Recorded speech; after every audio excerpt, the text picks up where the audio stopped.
Thank you very much. It's good to be here in Boston, and thank you very much for coming here tonight.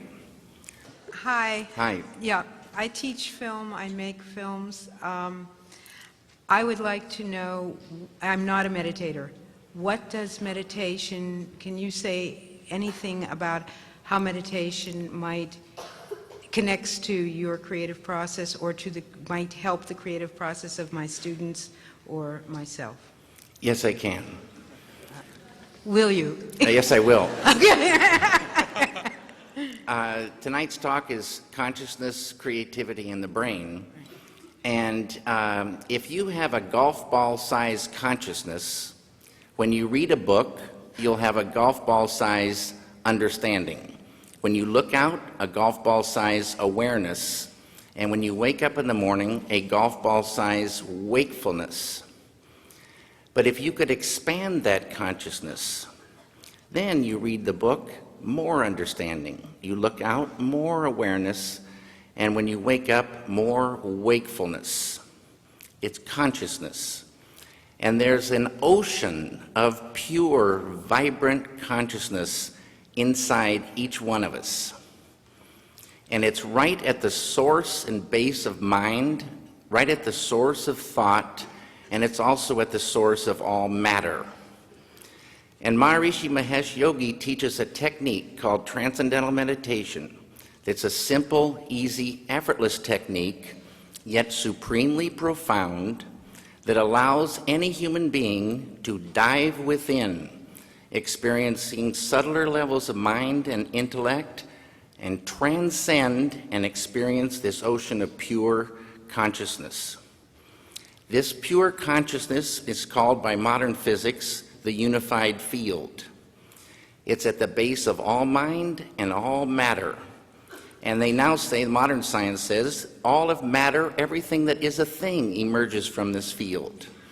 And this field has qualities like bliss, intelligence, creativity, universal love, energy, peace.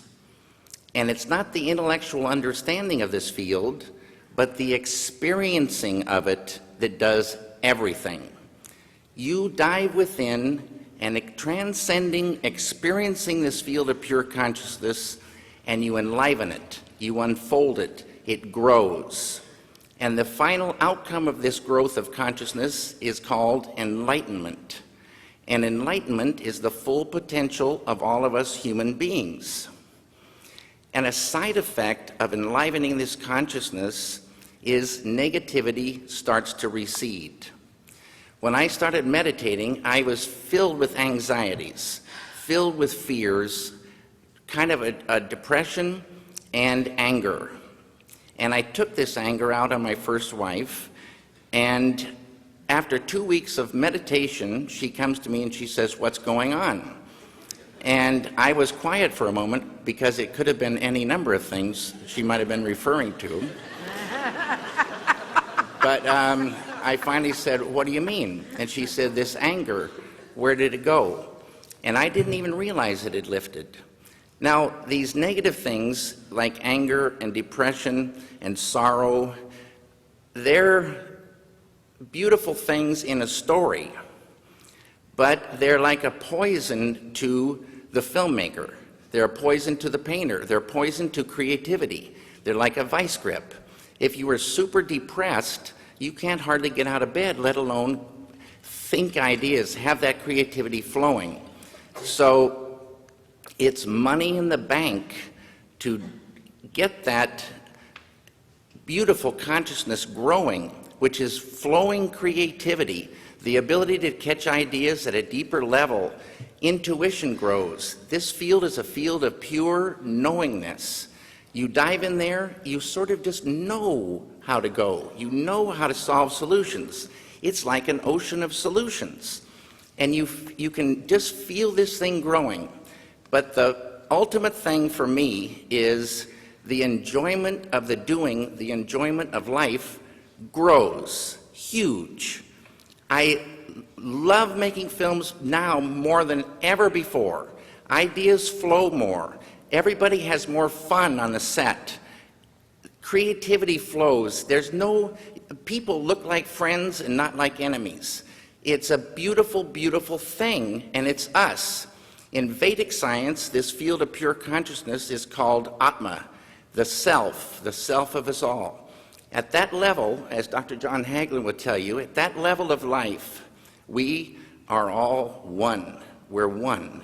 Diversity up here, unity down below. It's a great thing for the filmmaker. Thank you.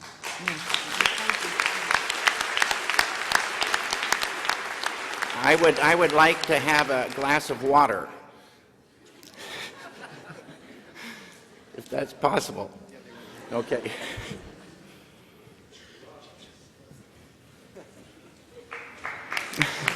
Hey, Jay, bless you, man. This is Jay, my friend and assistant.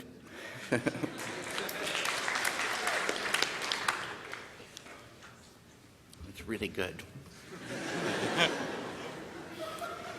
It's not quite as good as pure consciousness, but it's really good.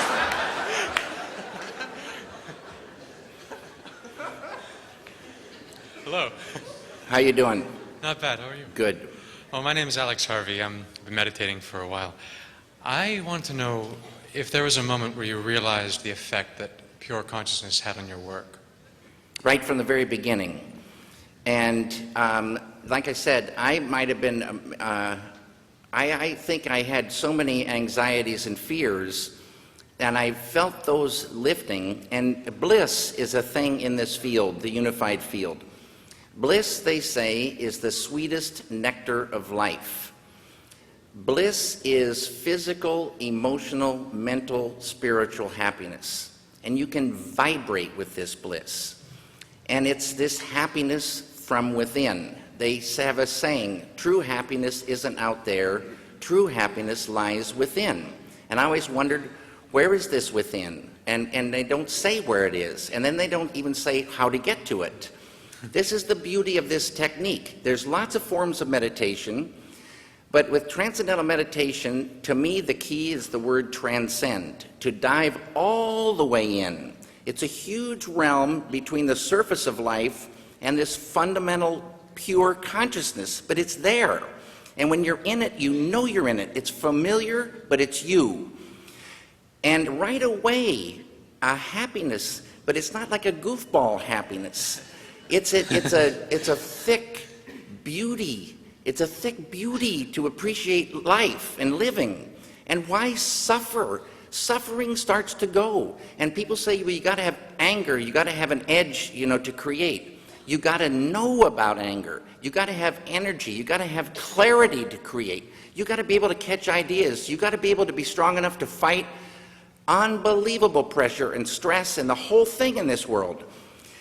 That will lift, because this whole thing is tied to world peace, but it's going to be a better world, but it's still a very tough world. And this just gives you more and more and more ability to say, it just looks beautiful. It's way, way, way, way better.